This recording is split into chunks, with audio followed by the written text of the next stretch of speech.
when people sit at this dais, they need to remember, they represent the city. They represent everything the city stands for. They have to maintain professional decorum. When they come to the meeting, they need to come with an open mind to listen to what the evidence and testimony is that's presented at that meeting and make a decision based on the facts. They didn't do that. There were at least 2 board members that, in my opinion, did not follow the rules, and there needs to be some action taken about it. All of those things that you said are true, but the thing that to me was the most bothersome is that it wasn't the litigants that were on trial as much as our ordinance. That's the way it came across to me and to several others.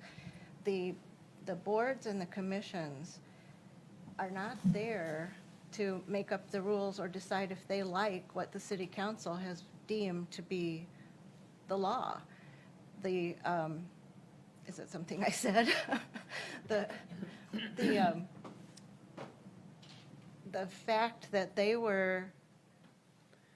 I didn't feel that any of the decisions made were made based on what our current laws are.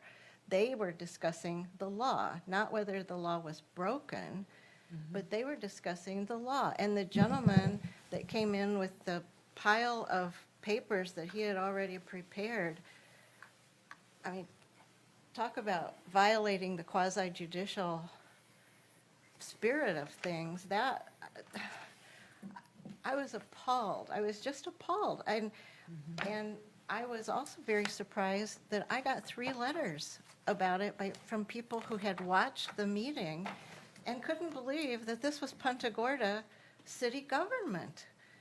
So I think we need to, I looked it up. There's a wonderful handbook that the city clerk's office has prepared for board members.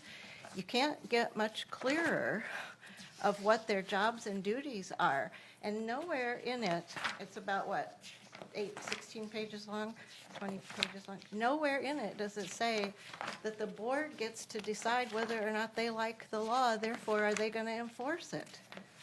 That's not how this city works. We are a community of laws.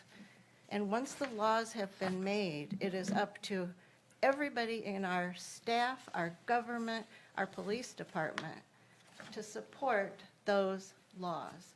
And I'm sorry, this meeting was a travesty. That's all I'm going to say. I agree. I spent 5.5 hours watching it painfully, and the fact that this is a judicial, quasi-judicial board that makes decisions, final decisions on people's futures and the repercussions that go with them. These people on this particular board need to understand that they represent the city when they are sitting at this dais. They represent the rules that the city has in place. They are there to enforce them. They are there to not express personal opinions, not to do name-calling, not to speak to the media before a quasi-judicial hearing takes place. One of the members actually went on record and was quoted in a New York Times article a couple of days before the meeting, which is against all the rules that we live by. If we ever did that, we'd be thrown under the Ethics Commission at the state level and be fired from our jobs and fined and maybe even go to jail.